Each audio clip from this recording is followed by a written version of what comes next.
We are treating them like an animal. This is not the way to treat a migrant worker. This is not the way to treat a human. Raihan Kobir lives in Chowkit, a district known for its bazaars and curry houses. The Bangladeshi migrant shows me footage of what happened here after the area was locked down behind razor wire. Raihan says when he heard a knock on his apartment door, he thought it was government workers coming to test for COVID-19 or deliver aid. Instead, over the next few days, almost 600 residents were rounded up, put in trucks and taken away. They make a trap for us. They give food, they give medication, all things they give. So no one expecting they were going to arrest the people. They are not murderer. They are not criminal. They are just undocumented. Raihan has a valid work permit, but his friend's visa had expired. Ridoy was swiftly taken away by immigration officials. He also has been arrested in this time. That was not his fault. His company never renewed his visa. He was arrested. You know, I run the immigration, I run the police station. I cry in the gate, please let me meet my friend.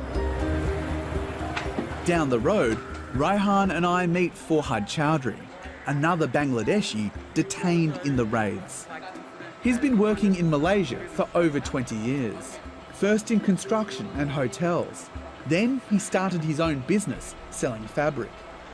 But his visa expired during the lockdown, when it was impossible to renew it.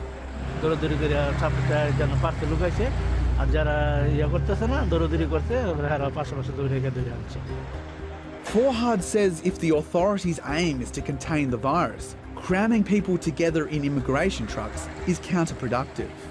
যারাদের ইয়াসিনে visa মাতি আছে একদিনের পর 2 দিনের তাদেরকে একটা line করা আছে লাইন ধরে গন্যা দেখছে 30 জন লোক গেলে সবার বলতেছে এক এক ওডট রাখে তো এখন তো সবাই আতঙ্কের মধ্যে কোনো যাইতে পারবে না কোনো লোক সবাই আস্তে কি অবস্থা ছিল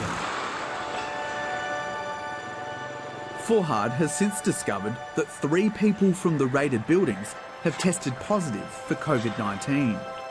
He fears they could have infected him and many others.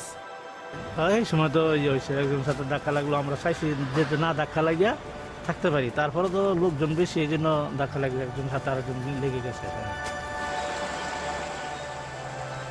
Farhad's story makes Raihan fear for his friend's health.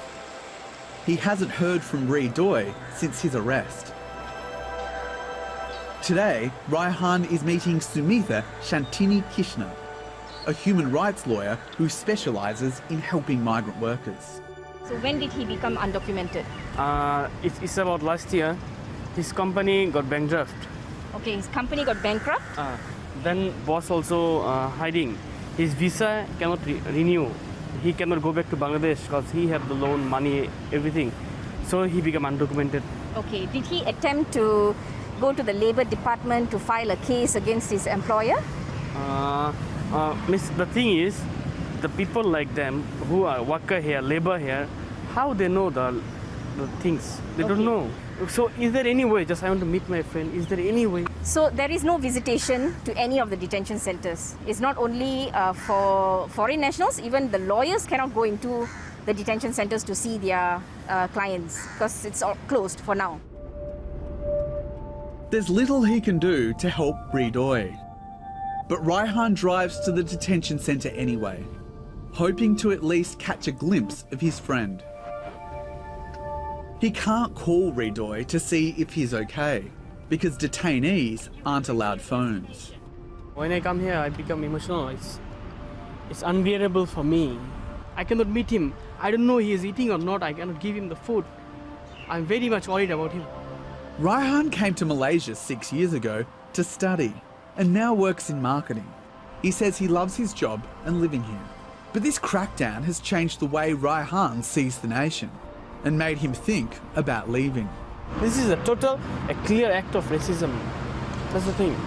A clear act of humiliating people. So that's why I feel scared about the future of the migrant people. I don't think that the people will give their trust again for the government because they will afraid. As Malaysia battles to contain the COVID-19 virus, Authorities have been carrying out military-style operations across the capital, Kuala Lumpur. In the name of public health and safety, they've rounded up illegal foreign workers. High infection rates have been locked in behind barbed wire and barricades. This is part of Malaysia's response to COVID-19. Across the city, people are being taken from their homes, fingerprinted, tested for the disease, and checked for valid documents. Those without them are swiftly taken away. Shortly after one raid, I speak with two migrants from Bangladesh. Kita bisa berbicara di sini?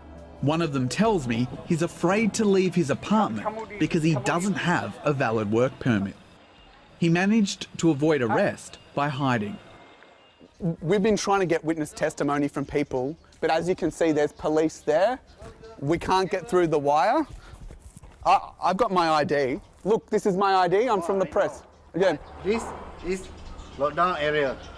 No camera, please. But we're within our rights to report from here. Oh, yeah.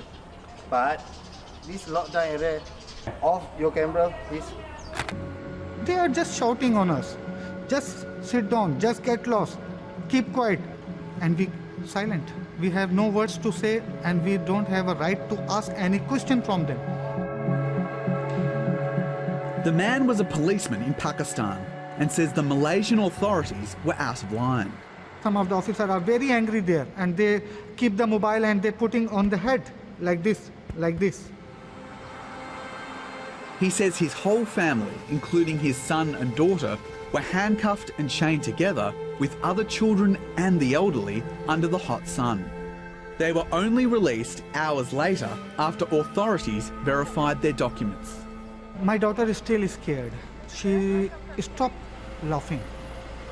She said, maybe they come again. Even we have a valid documentation. They are not respecting us as a human. I learn here. Foreigners have a value just like a dog only.